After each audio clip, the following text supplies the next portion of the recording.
네, 안녕하세요. 이선아입니다. 그래서 다시 인사하고, 자, 박수 안 치셔도 되고요. 저희 뭐 그런 거 아니니까. 자, 오늘부터 2023학년도, 아직 입에 잘 안 붙어요. 2022년도, 아직 그 되게 어색한데, 2023학년도 대비해서 2022년도 1, 2월 강의, 첫 강의 시작하는 개강날입니다. 아침에 날씨가 많이 추웠을 텐데, 학원 나오시느라 정말 고생 많이 하셨고요. 근데 뭐 요새 맨날 많이 추웠어서 특별히 다르진 않지만 그래도 오늘은 또 이제 공부 시작하는 날이기 때문에 어떤 때보다 좀 강한 의지와 마음을 가지고 오셨을 거예요. 오신 쌤들 뒤쪽으로 앉으시면 됩니다. 거예요. 그래서 오늘은 전체적으로 이제 그 기본 이론 강의 제일 처음 시작하는 시점이기 때문에 이전에 공부하셨던 경험이 있으신 선생님들도 꽤 있으시겠지만 기본적으로는 임용시험을 그리고 교육학 논술 시험 준비를 처음 하시는 선생님들을 대상으로 해서 저희가 1, 2월 강의는 진행을 합니다. 그래서 그런 맥락에서 첫 시간 여러 사항들, 우리 수업이 어떻게 진행되는지, 어떤 사항들, 어떤 방식으로 진행되는지 그런 부분들부터 이야기를 하고 그다음에 첫 챕터 수업 시작하도록 하겠습니다. 네, 그러면 먼저 받으신 자료부터 같이 확인을 해 볼게요.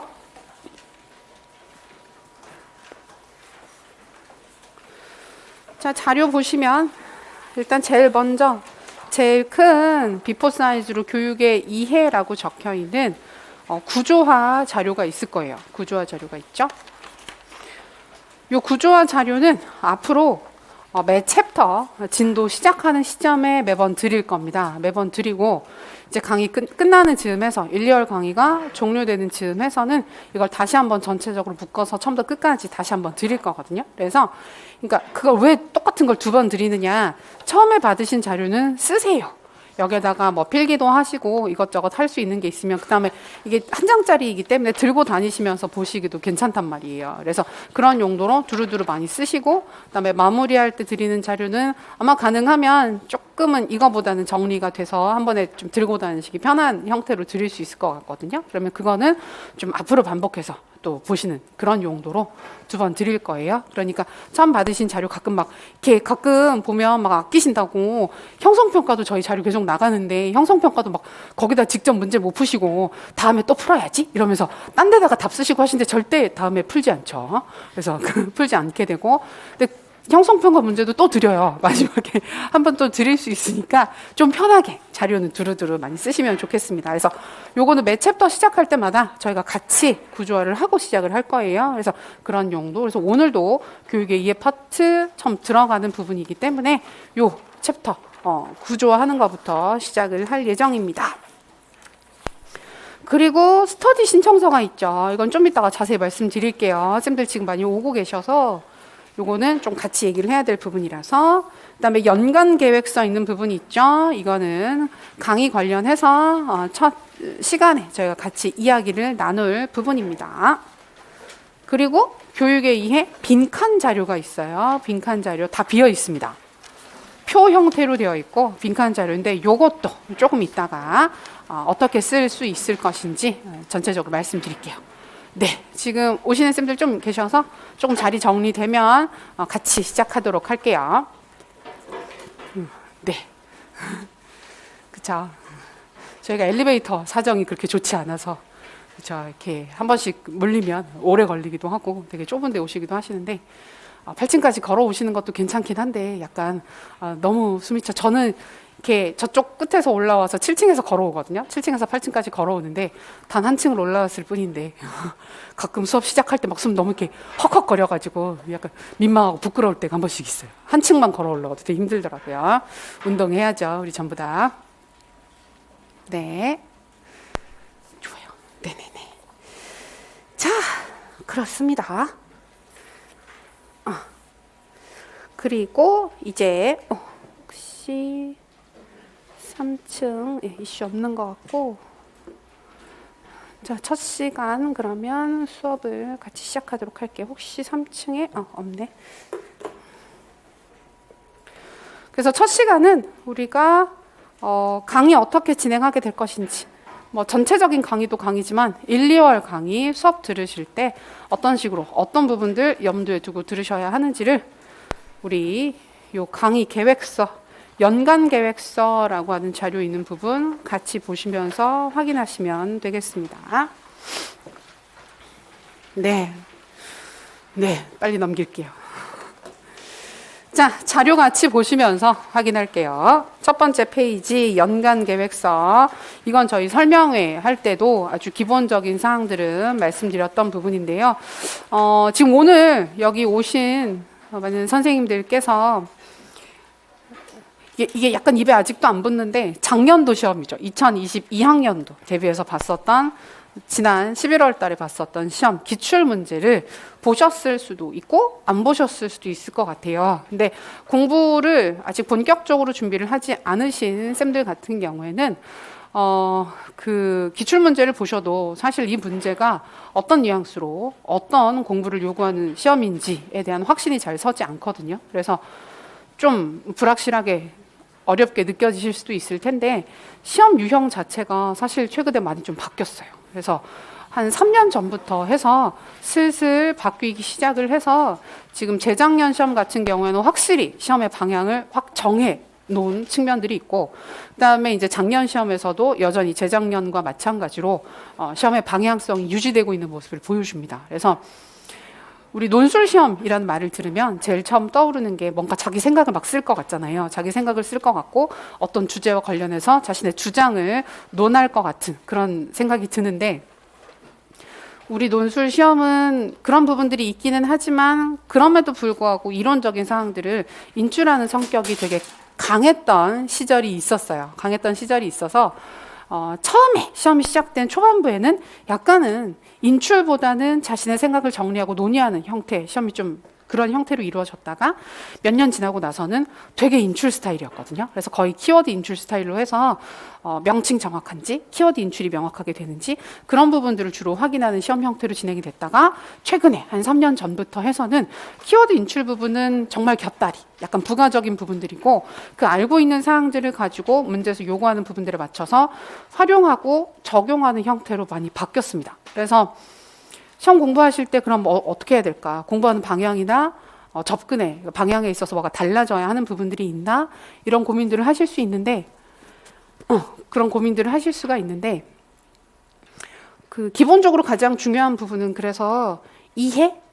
이론 자체가 각 내용 자체가 어떤 내용들을 어떤 사항들을 뜻하는지를 정확하게 이해하는 것이 가장 중요한 시험이 됐어요. 그래서 지금 우리 첫 번째 페이지에도 뭐 전반적인 사항들, 새로운 개념에 대한 이해 이런 뭐 일반적이고 좋은 얘기들이 있기는 한데 그러니까 이거는 뭐 작년에도 강조했고 그런 부분들이긴 하지만 쌤들 앞으로 그 공부를 하실 때, 교육학 공부하실 때 되게 깊이 염두에 두셨으면 좋겠다라고 생각하는 게 이해가 안 됐는데 그냥 키워드를 외우기만 해서는 정말 풀기가 어려운 시험이 되고 있다. 그리고 원래 논술이 그런 시험이어야 하는 거잖아요. 그래서 만약에 진짜 정확한 인출을 요구하는 시험이었다면 굳이 논술 형태로 시험을 안 봐도 되죠.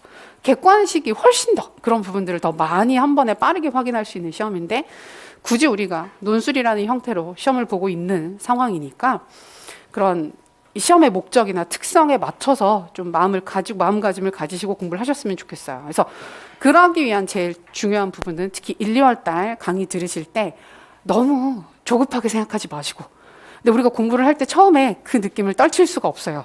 그러니까 내가 열심히 공부를 하고 있는데 뭐가 좀 되는 느낌이 들었으면 좋겠잖아요. 결과물이 손에 좀 잡히면 좋겠잖아요. 그러니까 자꾸 마음이 급해져서 키워드 암기에 집중하려고 하는 경향이 생기게 되는데 그건 1, 2월 달에 급하지 않습니다. 그래서 정말 저게 무슨 소리인지 그냥 그리고 처음에 교육학 공부 시작하시면 되게 많은 선생님들이 비슷하게 얘기를 하는 게 전공은 할 만한데 교육학이 진짜 무슨 소리를 하는지 모르겠다. 사실 되게 어려운 내용은 아닌데 말 자체가 우리가 평소에 쓰는 그런 표현들이 아니고 그다음에 익숙하게 자주 접해본 내용이 아니다 보니까 생소하고 추상적이고 난해하고 뭐 비슷한 얘기들을 계속 하는 것 같은 그런 느낌을 받으실 수 있습니다. 그래서 그런 문제를 겪으실 때 그래 뭔 말인지 모르겠으니까 그냥 외워야지, 외워서 키워드 인출하면 내가 가지고 있는 거야, 다 알고 있는 거야 라고 그 편한 길을 택하시면 안 돼요.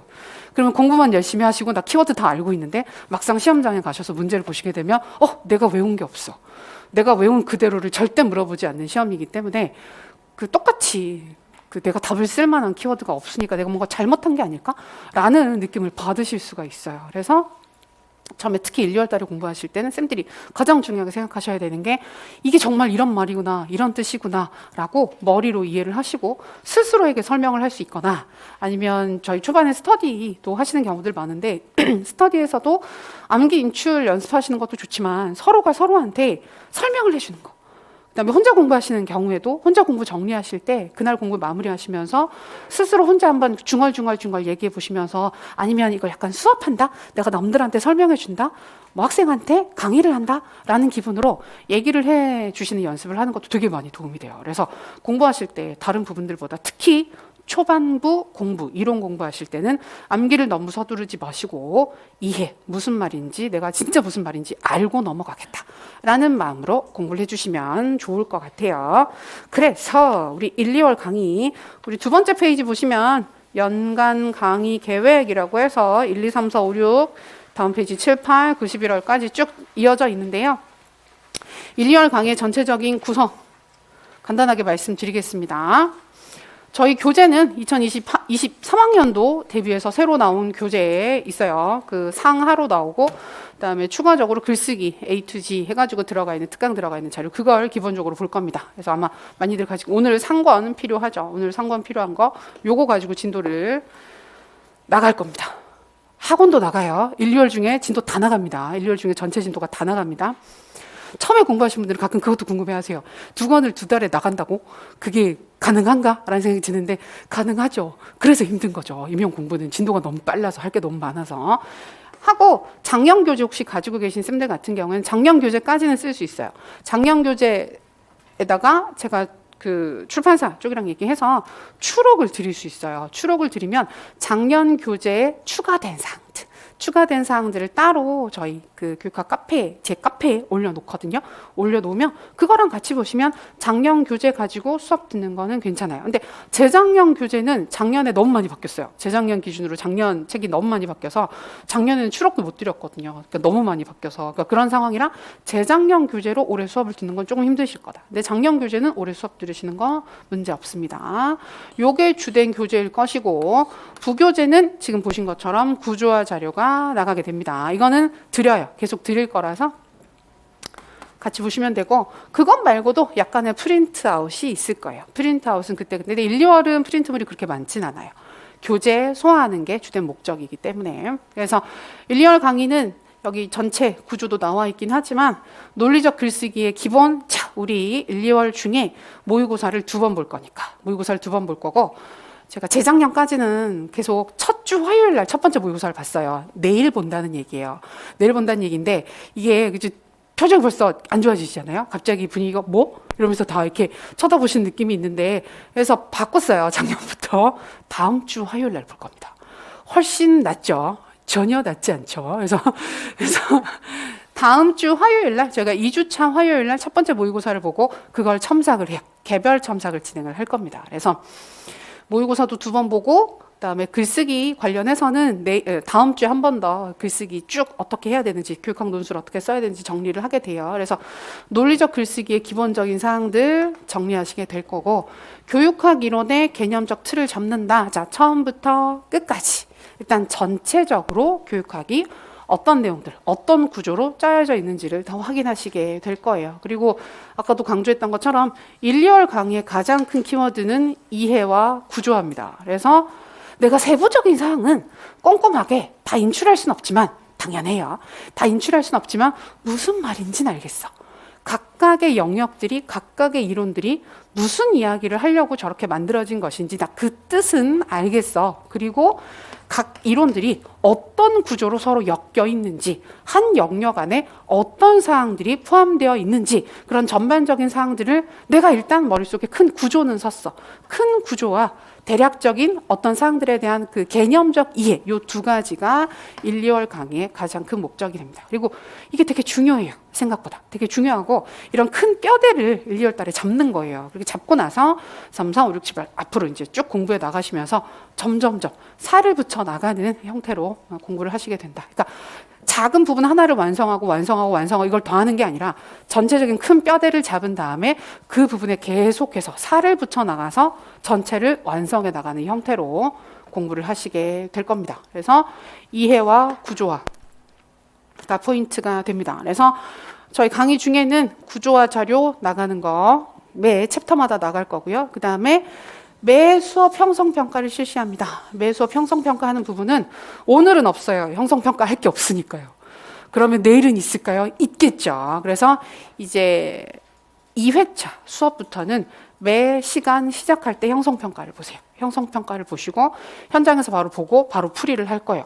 형성평가는 답을 따로 드리지 않습니다. 왜? 책에 다 있는 거예요. 책에 다 있는 부분들이고 공부를 하시고 복습을 정상적으로 하셨다면 답을 다 찾을 수가 있어야 하고 그 다음에 답을 찾는 것 자체도 공부가 돼요. 근데 풀이를 일단 다 할 거기 때문에 제가 다 풀이를 안 하고 답을 알아서 찾아보세요. 이건 아니에요.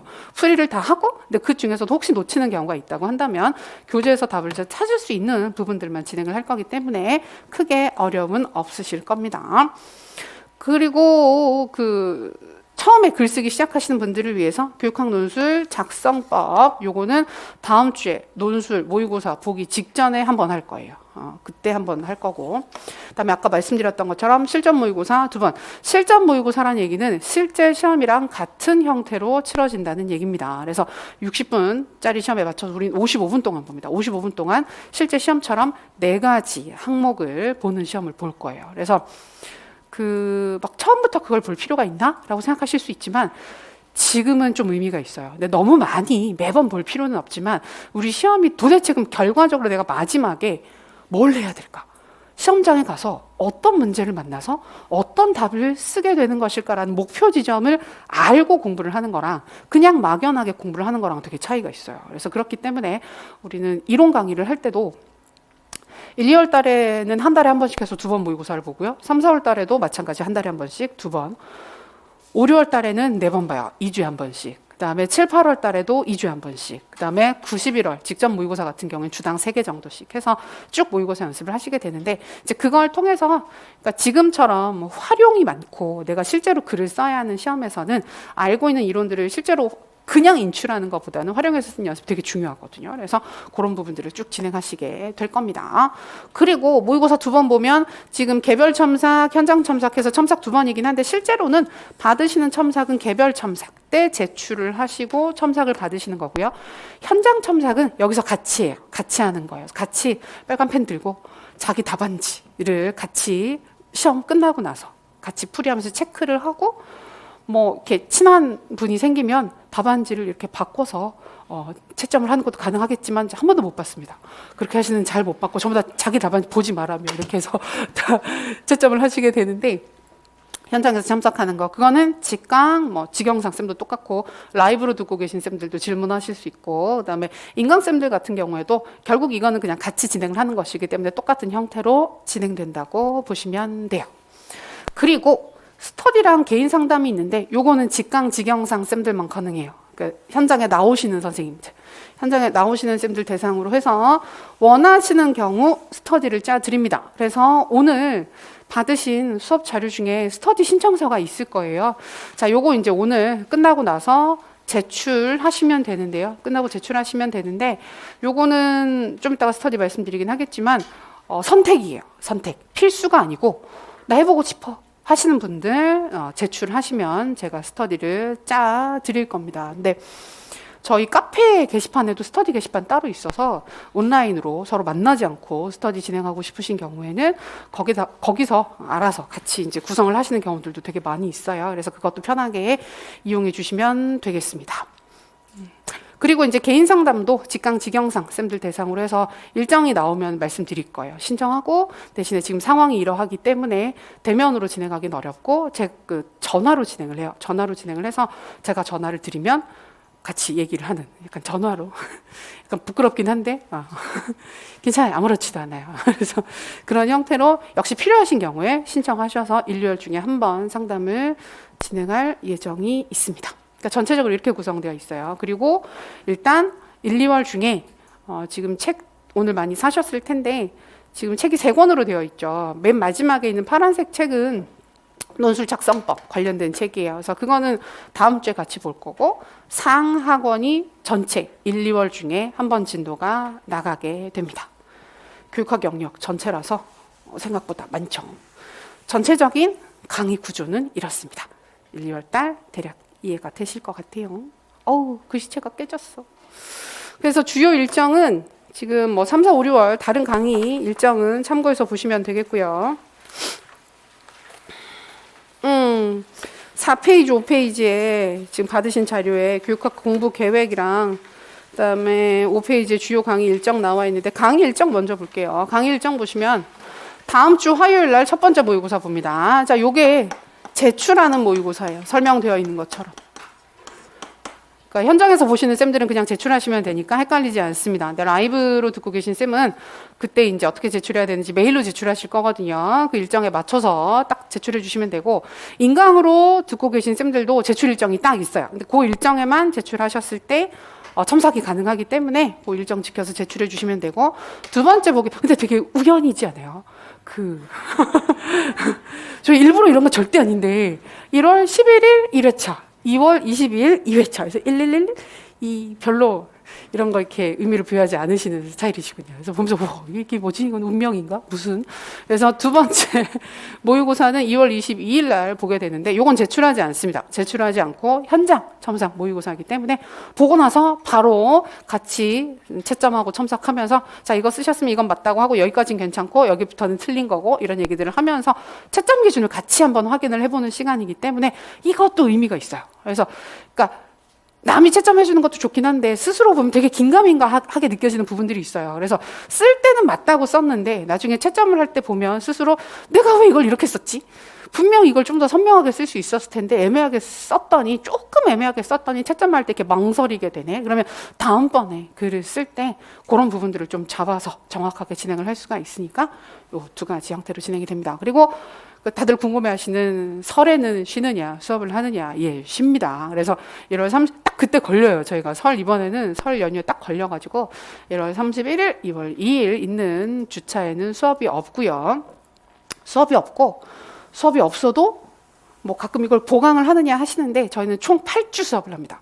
8주 16회 수업을 하는 거라서 그 시수를 다 맞춰서 8주까지 수업을 하고 그러면 제가 알기로 3월 1일인가까지 수업을 할 거예요. 그래서 3월 1일인가 수업을 해서 그때 종강이 되게 됩니다. 8주 동안 수업을 해요. 그리고 매 강의 형성평가 시행하게 되는 거 쭉 기본적인 사항들입니다.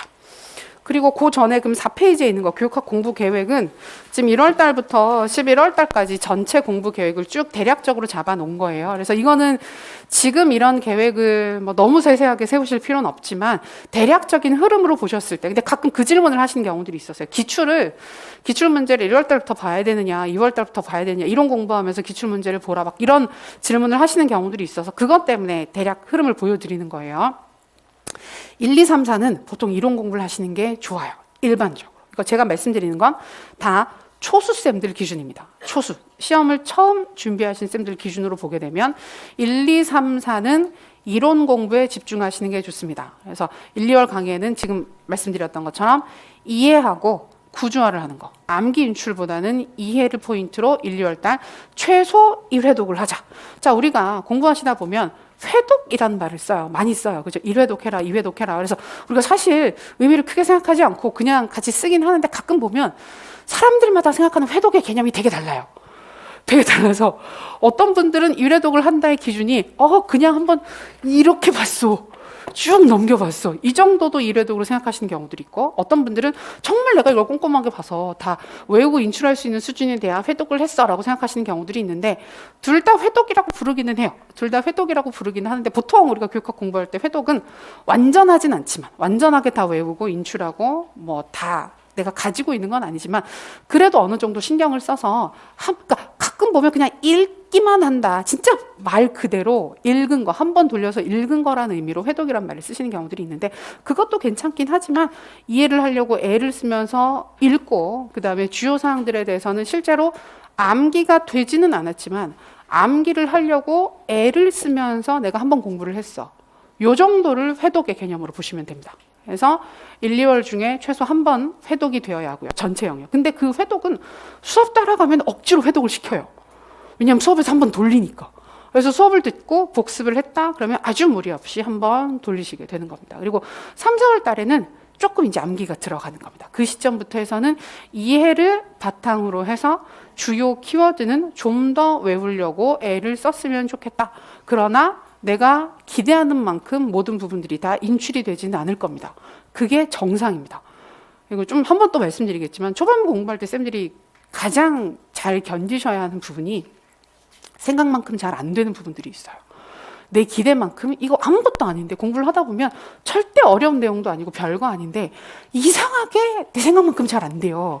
근데 그 부분들을 잘 참고 견디면서 꾸역꾸역꾸역 넘기시는 게 결국은 되게 중요한 포인트가 돼요. 그래서 3, 4월 달에도 한번 회독하시면서 주요 사항들 좀 더 세부적으로 꼼꼼하게 외웠으면 좋겠다. 그 정도. 그러니까 이런 공부는 1, 2, 3, 4를 주로 하시고 5, 6, 7, 8은 보통 문제풀이를 많이 하는데 초수쌤 같은 경우에는 아직 기출을 안 본 상태이기 때문에 5, 6월 달 저희 강의에도 커리큘럼이 그렇게 짜여져 있긴 하지만 기출문제풀이를 해요. 기출문제풀이를 하고 7, 8월 달에는 저희는 작년부터 좀 바꿔서 영역별로 실전 활용 문제들을 많이 풉니다. 그래서 지금 문제 자체가 그대로 인출을 하는 게 아니라 활용 성격이 강하기 때문에 영역별로 활용하는 문제들을 7, 8월 달에 꾸준히 푸시는 게 좋다. 그래서 가끔 이론 공부하시면서 기출문제를 같이 봐야 하느냐 괜찮긴 한데 초수쌤들은 굳이 그럴 필요는 없다. 그래서 이론이 어느 정도 좀 닦여지고 내가 가지고 있는 키워드가 있어서 어느 정도 인출이 됐을 때 구조가 확실히 잡혔을 때 그 이론을 가지고 기출을 정리를 하고 확인을 하게 되면 좀 더 선명하게 모든 부분들이 정리되는 부분들이 있습니다. 여기서 조심하셔야 되는 거 문제풀이 들어가기 직전에 대부분의 선생님들이 비슷하게 하는 생각이 있어요. 내가 과연 문제풀이를 할 수준이 되나? 난 아직 준비가 안 돼 있는데. 난 아직 준비가 되지 않고 이론 암기와 키워드 정리가 완전하지 않은데. 자, 여기서 포인트. 이론 암기가 완벽하고 정리가 완전하게 되는 시점은 올 것이냐. 과연 우리가 공부를 하는 시점 중에 올 것이냐. 오지 않는다. 시험을 보는 직전까지도 완전하게 그렇게 내가 완벽하게 이 상황을 통제하는 느낌은 잘 못 받습니다. 교육학보다 전공이 더 그럴 거예요. 근데 그렇다고 그러면 그 문제 풀이를 내가 이론을 완전하게 소화하는 순간까지 기다려서 풀 것이냐? 오지 않는다니까요. 그 시점. 그러면 시험을 그냥 이론만 보다가 시험 보러 가시는 경우들이 있어요. 큰일 나는 거예요. 지금 상황에서는. 그냥 인출하는 게 아니기 때문에. 그래서 근데 문제를 풀면서 이론이 좀 더 정리되고 키워드가 제 자리를 찾아가는 경우가 있어요. 그런 측면들이 좀 있어요. 그래서 5, 6, 7, 8에는 이제 문제풀이를 하시는데 대신에 그때는 개인적으로 이론 진도, 회독을 좀 하셔야 돼요. 그래서 저는 보통 5, 6월 달에는 1.5 회독을 권해요. 그래서 기출 문제를 정리를 하면서 전체 한 번 돌리고 그다음에 많이 나오는 주요 출제 영역 있잖아요. 그거 한 번 더 돌리는 거. 그럼 1.5 회독이 된다. 그리고 똑같지만 7, 8월 달에도 문제풀이를 하면서 그때는 2회독이 목표가 돼야 됩니다. 그래서 한 달에 한 번꼴로 전체를 돌리면 좋겠다. 자, 그리고 9월 달에는 보통 모의고사 연습을 하시게 되는데 그때도 중요한 건 개인 진도 계속 빼는 거. 그때는 점점 속도를 올려서 처음에 7, 8월 달에 한 달에 한 번씩 회독을 할 수 있었으면 9월 달이 되면 3주에 한 번 돌릴 수 있고 3주에 한 번 돌렸으면 그 다음에는 2주에 한 번 돌릴 수 있고 점점 빡빡하지만 근데 그 유지가 좀 힘들다 그러면 다시 2주에 한 번 돌려보고 괜찮으면 열흘로 줄여보고 마지막에 일주일에 전체 영역을 한 번 돌릴 수 있으면 공부가 끝나는 거예요. 우리는 이 교육학 양이 전공도 많지만 교육학은 좀 적긴 하지만 그래도 많죠. 되게 많아서 완벽하게 외워서 암기가 쭉 유지되는 기간이 그렇게 길지가 않아요. 길지가 않아서 한 일주일 정도가 전체 영역을 까먹지 않고 인출이 계속 유지될 수 있다 그러면 정말 완벽하게 공부가 된 상태라고 보시면 되는 거거든요. 그래서 그런 일정을 목표로 쭉 돌리시면 됩니다. 그래서 초반부에 너무 욕심내지 마시고 1, 2, 3, 4월 달에는 이론 정리하는 거 포인트로 공부를 하시면 크게 무리가 없을 것입니다. 자, 이런 사항들 확인했고요. 저희 첫 시간엔 약간 재미없죠. 그렇죠. 이렇게 공부 방법에 대해서 주로 그다음에 전체 강의 구조나 이런 거 얘기를 하기 때문에 재미없게 느껴지시는데 사실 여기 가장 재미있는 부분이고요. 그 본격적으로 이론 내용에 들어가면 아까 훨씬 나았네. 그래서 훨씬 나은 걸 그런 느낌을 받으시게 됩니다. 자, 저 이 강의 일정은 교재 구성대로 진행이 될 거예요. 교재 구성대로 진행이 될 거라서 지금 받으신 자료에는 없어요. 이건 그냥 참고하시는 거. 강의 일정은 교육의 이해부터 시작을 합니다. 근데 이제 가끔 보면 그런 중요한 부분들 먼저 그것만 보면 되지 않나 라고 얘기하신 분들이 있기는 있는데 교육학이 그렇게 근본 없는 학문은 또 아니기 때문에 중요 영역만 쏙쏙 보기에는 토대가 되는 토대 학문 영역들이 있어요. 그러니까 그게 결국은 교육의 이해, 한국교육사, 서양교육사, 교육철학 요 파트예요.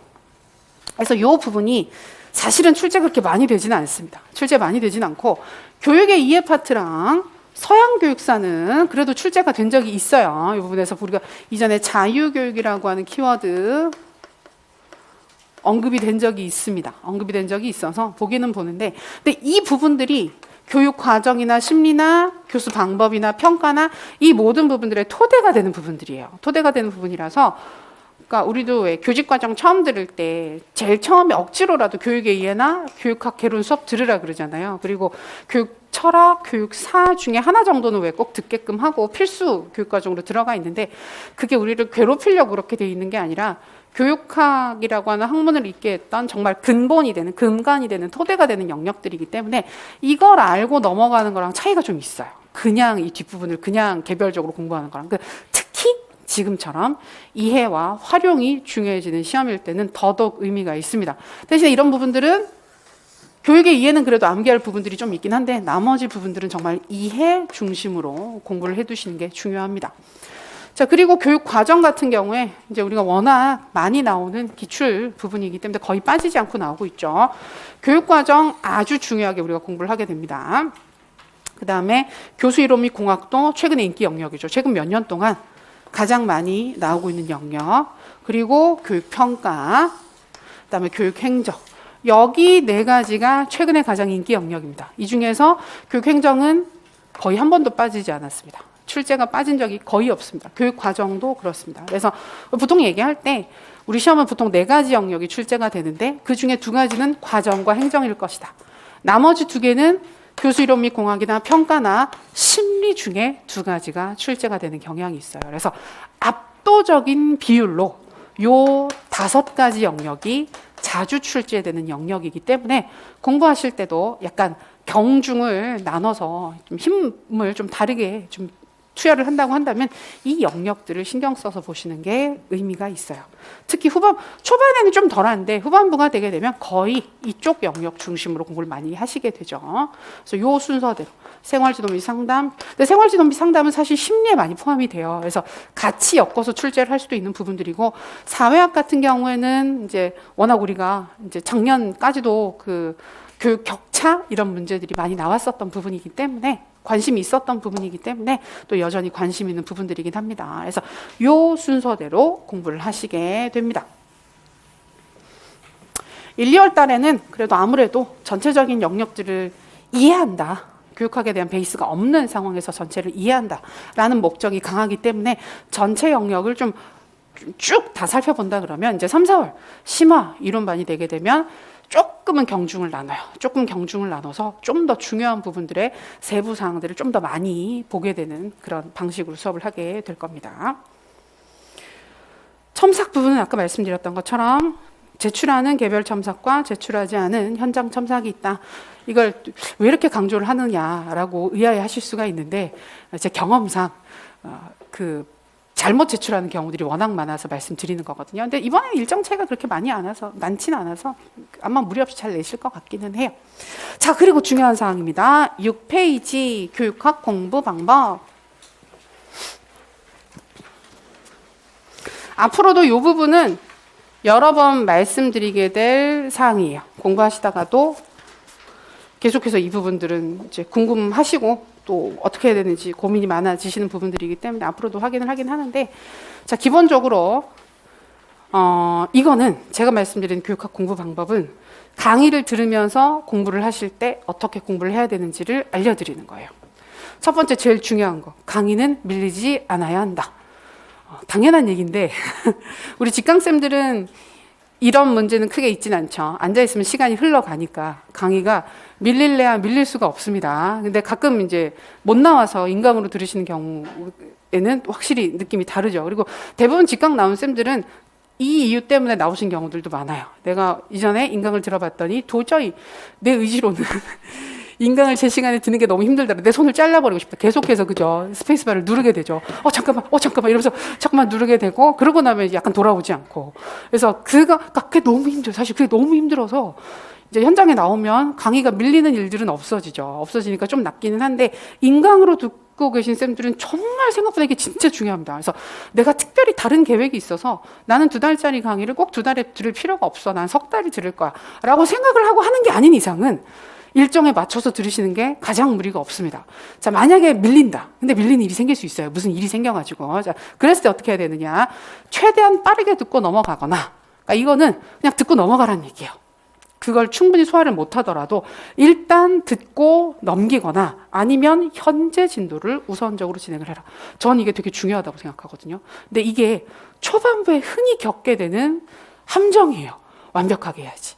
그러니까 초반에 뭐가 빠지게 되면 또 처음에는 또 그런 의지가 되게 충만하잖아요. 그래서 중간에 뭐가 빠지게 되면 처음부터 이러면 안 되지 않나. 그래서 막 욕심이 생겨가지고 막 조금도 빠지는 부분 없이 잘 들으려고 하다 보면 이게 약간씩 눈덩이가 불어나듯이 조금씩 밀려요. 그래서 처음에는 요게 1시간 한 강이 밀렸는데 2강, 3강, 4강, 5강 어느 시점 한 10강 정도 밀리면 내가 그렇지 뭐 이러면서 막 내가 이럴 줄 알았어 이러면서 약간 손을 떼게 되고 공부를 하기 싫어지게 되고 하는 부분들이 생기는데 근데 그러다 보면 결국 구멍이 생길 수밖에 없기 때문에 가장 중요한 건 공부를 하건 복습을 하건 지금 나가는 진도를 우선적으로 하는 게 중요합니다. 그럼 앞에 밀린 부분 어떻게 해요? 못 들은 부분 어떻게 해요? 그 부분을 내가 알고 있어야 돼요. 내가 어디가 구멍이 나 있는지를 알고 있는 상태에서 시간이 추가적으로 좀 날 때 내가 가능할 때 조금이라도 가볍게라도 듣고 넘어가면 돼요. 그리고 공부는 우리가 시험 때까지 계속 하는 겁니다. 지금 2달하고 시험 보러 가는 게 아니고 1년 내내 공부를 하고 1년 내내 공부를 유지한 상태에서 시험 때까지 내가 최대한 공부를 잘 해서 시험을 보러 가시는 게 중요한 거지 지금 이 순간 공부를 많이 하는 게 중요한 게 아니에요. 좀 장기적으로 생각하고 공부를 하시는 게 중요합니다. 두 번째, 복습은 최대한 빠르게 아주 중요합니다. 그래서 직강 나온 쌤들은 이게 편하죠. 직강 나오면 아침에 수업 듣고 이제 오후 시간이 딱 점심시간이란 말이에요. 그러면 식사 간단하게 하시고 간단하게 거하게 그리고 간단하게 하시고 그 다음에 보통 바로 복습을 하는 게 제일 좋아요. 그래서 교육학 복습, 그러니까 그건 교육학도 마찬가지고 전공도 마찬가지고 복습을 묵히면 시간이 더 많이 걸립니다. 그래서 그날 수업 들었던 걸 복습을 할 때 예를 들어서 4시간 수업을 듣고 복습을 사람마다 다르지만 처음에 복습을 하면 4시간 이상 복습을 하는 게 정상이에요. 4시간짜리 수업을 들었으면 그 이상 복습을 해야 돼요. 그래서 6시간에 끝날 복습이 하루가 지나고 이틀이 지나고 3일이 지나서 복습을 하면 6시간에 끝나지 않습니다. 하루 지나면 아무것도 기억이 나지 않습니다. 마치 처음 보는 내용처럼 되게 생소하게 느껴지게 됩니다. 그래서 6시간에 끝날 수 있는 공부가 8시간, 10시간이 걸리게 돼요. 근데 우리가 시간이 되게 많은 공부면 내가 하고 싶은 대로 할 수가 있지만 시간 정해놓고 하는 공부잖아요. 그래서 그럼 시간 너무 아까워요. 그래서 가장 효율적으로 공부를 할 수 있는 건 그날 수업 들었던 걸 그날 복습하셔야 돼요. 인강 들으시는 쌤들은 일정에 따라서 조절을 하시긴 하시는데 그래도 강의를 들은 그날 복습을 하시는 게 중요하다. 근데 가끔 오후에 전공 수업이 있는 경우가 있어요. 월, 화 중에 오전에 교육학 수업 듣고 나서 오후에 전공 수업 하시는 경우들이 있거든요. 원래는 진짜 별로예요. 원래는 진짜 별론데 어쩔 수 없어요. 그런 경우에는 아주 짧은 시간이라도 1시간이라도 그날 했던 내용들을 그냥 대략적으로 훑어만 봐. 맞아 이런 거 있었지 하고 넘어가도 되니까 당일날 간단하게 보고 그 다음날 그 다다음날 복습을 하시면 그래도 시간을 좀 줄일 수가 있어요. 효율적으로 하셔야 됩니다. 그래서 복습은 최대한 빠르게 그리고 또 중요한 거 하나 복습을 빠르게 하라 그러면 도저히 못하겠는데 어떻게 하란 얘기냐. 그래서 밤 12시, 1시까지 해도 다 못하겠는데 계속 복습이 밀릴 수밖에 없다라는 질문을 많이 하시는데요. 특히 1, 2월, 3, 4월 달에 그런 얘기를 되게 많이 하세요. 자, 포인트. 복습은 완벽하게 하는 게 아닙니다. 복습 시간 내 강의 내용을 전부 소화하는 게 복습입니다. 무슨 말이냐? 내가 오늘 수업을 듣고 나서 밥을 먹고 났더니 내 체력을 고려해서 보면 내가 공부를 할 수 있는 시간이 6시간이다. 사람마다 다 달라요. 그 체력은. 사람마다 정말 달라요. 그 복습할 수 있는 시간이 4시간 하면 나 죽을 것 같아. 그럼 4시간밖에 못 하는 거예요. 나는 8시간 할 수 있어요. 8시간 할 수 있어요. 그러면 시간이 정해지면 그 시간 안에 무슨 일이 있어도 다 하는 거예요. 복습은. 그럼 어떻게 깊이가 달라지게 되는 거예요. 내가 하고 싶은 깊이로 복습을 하면 대부분 다 끝나지 않아요. 끝나지 않는데 그런 식으로 하면 계속 밀려요. 밀리고 구멍이 나고 하기 싫어지고 끝까지 완료를 못하게 됩니다. 근데 계속 말씀드리지만 우리가 한 번 보고 마는 공부가 아니고 1년 내내 시험 전까지 유지를 해야 되는 공부이기 때문에 지금 볼 때 한 번 볼 때 완벽하게 보지 않아도 괜찮아요. 그러니까 초반에 공부에서 제일 경계해야 되는 게 완벽하게 할 거야. 1, 2월 달에 하는 공부는 절대 완벽할 수가 없어요. 근데 그 말도 안 되는 완벽을 추구하다가 시간을 엄청나게 많이 소비하고 구멍을 뻥뻥뻥뻥 뚫어버리는 경우들이 되게 많거든요. 그럴 필요 없어요. 그래서 내가 4시간을 공부할 수 있으면 4시간 안에 볼 수 있는 거예요. 그러니까 쌤들 딱 어떤 마인드로 공부를 하시는 게 중요하냐면 시험 전날 시험 범위가 딱 정해져 있는데 그걸 내가 공부를 하나도 안 했단 말이에요. 그럼 그 범위를 어떻게 봐요? 시험 범위가 이만큼이다. 시험 전날. 그럼 쌤들 어떻게 보세요? 첫 번째 페이지 펴가지고 무슨 말이지? 이렇게 안 보지 않아요? 그래서 다 보게 되면 그 뒤에 다시 앞으로 돌아가서 다시 보고 하죠. 그 방식으로 하셔야 돼요. 그러니까 쌤 약간 맨날 말씀드리는 거지만 1년 내내 시험 전날처럼 복습해야 되는 부분을 보시는 거예요. 정말 시험 전날처럼. 그러면 시험 내가 이만큼 봐야 되는 복습이 오늘 진도가 이만큼 나갔으면 이만큼 오늘 무조건 봐야 되는 거예요. 그래서 복습 시간이 끝나면 진짜 시험을 보러 간다는 마음으로 이걸 그 시간 안에 어떤 식으로든 내가 시험 직전에 1시간밖에 없으면 어떻게든 보죠. 간단하게라도 보고 키워드만이라도 다시 보고 보잖아요.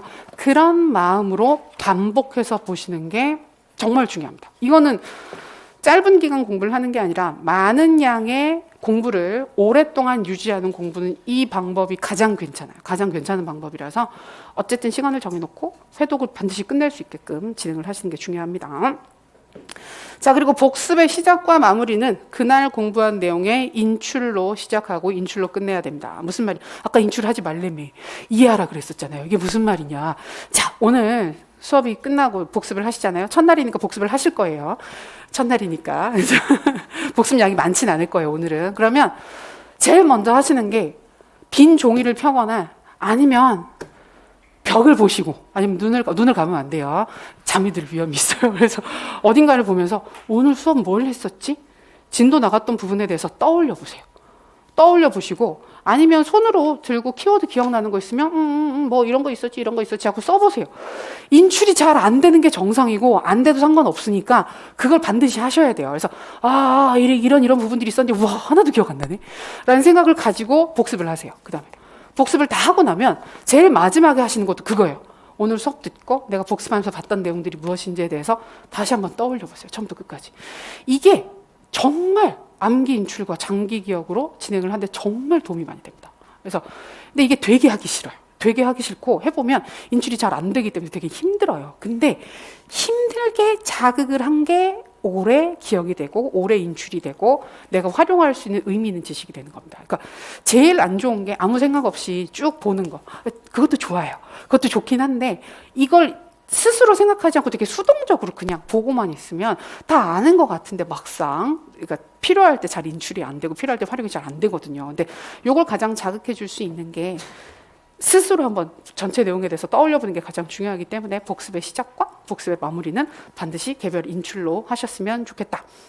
그리고 저희가 매 시간 형성평가를 보게 되는데요. 형성평가 초반에 되게 스트레스예요. 그래서 특히 1, 2월 달에는 형성평가 보고 막 너무 속상해가지고 막 열받아 하시는 경우들도 있는데 그 정도로 힘들게는 안 내는데 쌤들이 되게 기준이 높아서 다 맞고 싶어 하세요. 일부 선생님들이. 그래서 스트레스를 많이 받으시는데 형성평가를 잘 보려고 애를 쓰시는 건 되게 좋습니다. 그때 되게 강한 그 각인을 할 수가 있어서 좋기는 한데 또 이제 그 전날 공부하셨더라도 꼭 아침에 오시면 형성평가 직전에 해당하는 진도 부분들을 빠르게 보면서 확인하는 거 당연하지만 하시는 거 아주 중요하고요. 그다음에 전체적인 우리 공부의 포인트는 계속 말씀드리지만 이해가 가장 중요해요. 이해가 없이 암기를 하는 건 정말 아무 의미가 없어요. 이해하시고 구조를 잡고 암기 인출. 그러니까 순서가 절대 여기에 방점이 찍히면 안 돼요. 지금은 암기 인출을 강조해서 공부를 하시게 되면 쓸모없는 키워드만 머릿속에 가득할 수 있습니다. 그래서 내가 답을 알고 있는데도 답을 쓸 수가 없는 가장 짜증나는 상황이 될 수가 있기 때문에 이해와 구조화와 인출. 자, 그 다음에 계속 말씀드리지만 1, 2월 공부의 포인트 조급해 하시면 안 돼요. 급하지 않습니다. 전혀 급하지 않습니다. 그리고 1, 2, 3, 4는 우리 초수 쌤들 같은 경우에는 공부 방법을 찾는 시기예요. 그래서 아직은 이런 공부들에 익숙하지 않기 때문에 뭐가 제일 잘 맞을지 잘 몰라요. 그래서 이렇게 해보고 아니네 그럼 빨리 바꾸고 잘 맞는 부분들을 찾는 것도 중요하니까 그런 부분들에 대해서 너무 스트레스 받지 마시고 여러 번 조급해하지 말고 그다음에 책 자체를 여러 번 보고 틀리면 다시 보지 뭐. 또 틀렸네 다시 보지 뭐. 진짜 그런 마인드로 여러 번 보시는 게 중요합니다. 익숙해지시는 게 중요한데 지금은 되게 힘겹지만 그 교육학은 확실히 제가 말씀드릴 수 있어요. 갈수록 쉬워져요. 공부가 시험이 쉬워진다는 얘기가 아니고 1, 2월 달에 교육학을 봤을 때 느낌이랑 3, 4월 달에 다시 봤을 때 5, 6, 7, 8, 90, 91월이 되면 문제는 비록 힘들지만 연습하는 문제들은 비록 힘들더라도 교육학 이론 내용 자체가 뭐 이런 말도 안 되는 게 있어 이런 느낌 절대 들지 않아요. 할만해요. 전공이 문제지. 전공은 뒤로 갈수록 힘들어지지만 교육학은 절대 그렇지 않습니다. 그래서 지금 느끼는 어려움이나 막막함이 점점 좋아질 것이니까 편안한 마음으로 진행해 주시면 좋을 것 같아요. 그리고 저희는 보통 1시간 수업하고 10분씩 쉬어요. 그 흐름으로 진행을 하게 되는 벌써 약간 기대가 되죠. 이제 곧 끝날 때가 됐는데 약간 그런 기분들. 그래서 요 정도 공부 방법들 알아두시고 진행하시면 되겠습니다. 그리고 요건 이제 약간 부가적인 사항들인데 오늘 받으신 자료 안내 간단하게 하겠습니다. 스터디 신청서는 아까 말씀드렸던 것처럼 필요하신 분들 우리 직강, 직영상 계신 쌤들만 제출하시면 됩니다. 진짜 원하실 때 하세요. 근데 진짜 원할 때 원하는데 가끔 그 얘기를 되게 많이 해요. 내가 스터디를 할 수 있을까? 남들한테 민폐이지 않을까? 도대체 뭐가 민폐인데요? 어떠면 민폐인데요? 공부를 안 해오는 거? 안 해오면 내가 스스로한테 가장 민폐죠. 남들한테 민폐가 아니고. 그래서 근데 난 처음 공부하는데 스터디를 할 수 있을까? 전부 다 처음이에요. 1, 2월 달은 전부 다 처음이라고 생각하시고 그다음에 뭐 재수하시고 삼수하신 쌤들도 같이 섞여 있긴 하지만 서로가 서로한테 모두 다 도움이 됩니다.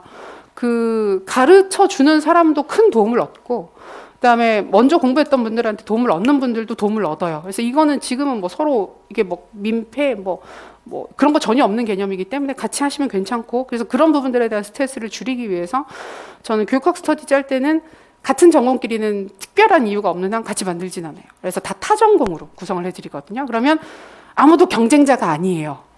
이 스터디에 있는 사람들은 나의 경쟁자가 아니에요.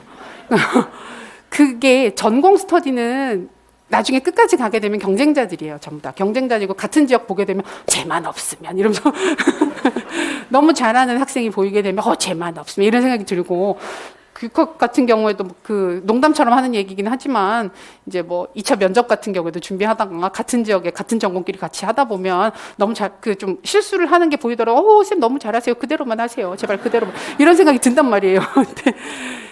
근데 그럼 우리가 너무 힘들잖아요. 스스로 너무 힘들잖아요. 그래서 교육학 스터디는 타전공끼리 짜드립니다. 그래서 모두가 같이 성공할 수 있는 정말 모두가 다 합격하자. 진짜. 끝까지 합격하신 분들이 있어. 끝까지 가서 다 합격하는 경우들도 있고 되게 분위기 괜찮거든요. 그래서 전공 섞어서 짜드리니까 그거는 참고하시고 그래서 요거는 따로 스터디 짜실 때도 좀 번거로워서 그렇지 교육학 스터디는 전공을 섞는 게 괜찮아요. 전공 스터디는 어쩔 수 없이 전공 같이 가야 되지만 교육학 스터디는 섞어서 짜시는 게 좋습니다. 그래서 요거 참고하시고 그다음에 요 빈칸 자료 드리죠. 지금 빈칸 자료 있는데 요거는 제가 수업 중에 따로 활동을 하진 않습니다. 액티비티는 없습니다. 근데 이거는 쌤들이 개인적으로 복습을 하시고 나서 채우는 용도로 쓰셔도 돼요. 채우는 용도로 쓰셔도 되고 복습 인출하는 거 그러니까 약간 인출 용도로 써도 좋아요. 인출 용도로 여기다가 손으로 안 써도 돼요. 그냥 빈칸을 보시고 여기 무슨 내용이 있었지? 이 안에 무슨 내용이 있었지? 떠올려보는 용도로 쓰셔도 괜찮습니다. 채운 자료는 3월 달에 드릴 거예요.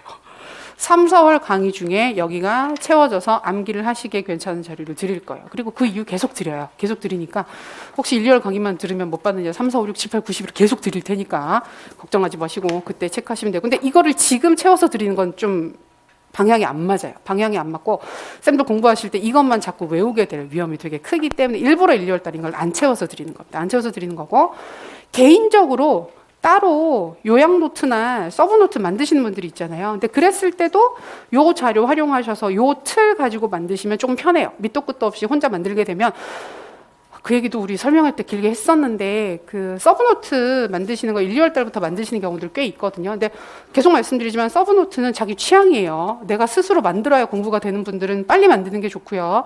나는 굳이 내가 안 만들고 남이 만든 요약 자료나 정리 자료 여러 번 반복해서 봐도 괜찮더라 그럼 안 만들어도 돼요. 이건 딱 갈리는 거고 이건 자기 스타일이기 때문에 자기 스타일 찾아서 하시면 됩니다. 근데 그랬을 때 1, 2월 달에 그 서브노트 만드시는 분들이 제일 조심하셔야 되는 건 완벽한 서브노트를 만들 거야. 1, 2월 달에 교육학 서브노트 다 만들어 놓고 3월 달부터 그것만 볼 거야. 라는 잘못된 생각을 하시는 경우들이 있어요. 1, 2월 달에 나는 교육학에 대한 전문가인가? 1, 2월 달에 대해서 1, 2월 달 중에 한 번 이 책을 봤다고 해서 내가 교육학에 대한 그 통찰력을 가진 사람일까? 아닙니다. 아니라서 그때 만든 서브노트는 나중에 7, 8월 달 돼서 보면 되게 웃겨요. 5만 걸 다 썼네? 가끔 특히 되게 불안감이 높으신 분들이 서브노트 만든 거 보면 책을 거의 그대로 옮겨요. 거의 그대로 옮겨서 약간 정리된 새로운 형태의 책이 나오게 되는데 그건 좀 게다가 손으로 다 쓰시면 시간이 엄청 오래 걸려요. 그다음에 타이핑 하신 분들 보통 그런 경우는 편집을 이쁘게 하세요. 그래서 편집 이쁘게 하고 이거 하고 어디다 출력을 하지? 그래서 막 되게 흥이 나서 저도 가끔 그렇게 가는데 그 펀칭하고 그거 끼우다가 하루 종일 앉아가지고 그 스프링 끼우고 좋아 이러면서 막 계속 그 육구 펀치 있잖아요. 그걸로 계속해서 하고 버리고 표지는 뭘로 할까? 막 그 고민하고 그러다가 좋은 시간을 보낸단 말이에요. 그래서 그런 데로 빠지기가 쉽기 때문에 1, 2월 달에 그 요약 노트 만드실 때 포인트는 빨리 그다음에 러프하게 만드는 게 좋아요. 빨리 러프하게 만들고 3, 4, 5, 6, 7, 8 중에 계속 수정 보완을 하겠다. 그래서 애초에 만드실 때도 약간 여유를 두고 만드시는 게 좋아요. 그래서 애초에 자료를 좀 끼워 넣을 수 있는 형태로 만드시거나 손으로 쓰시는 경우에는 빈칸을 좀 칸을 크게 두셔서 추가할 수 있는 여지를 좀 두고 만드시는 게 훨씬 더 도움이 될 수 있습니다. 그래서 절대 한 번에 완벽한 자료를 만드는 게 아니고 1, 2월 달에도 요약 노트를 만든다고 한다면 정말 키워드 중심으로 빠르게 만들고 3, 4월 달에 좀 추가를 하겠다. 그런 식으로 완성해 나가는 느낌으로 가시는 게 훨씬 더 안전한 요약 노트, 서브 노트 만드는 방식이 될 거예요. 그래서 그런 방식으로 활용을 하시면 좋겠습니다. 저희 첫 시간에 이것저것 얘기를 많이 했네요. 그래서 1, 2월 강의 어떻게 구성되는지 그리고 기본적으로 교육학 공부 그다음에 복습 어떻게 해야 되는지 간단하게 말씀드렸습니다. 요거 확인하시고 이제 진도는 두 번째 시간부터 나갈 거예요. 잠깐 쉬셨다가 10분 있다가 시작하도록 할게요.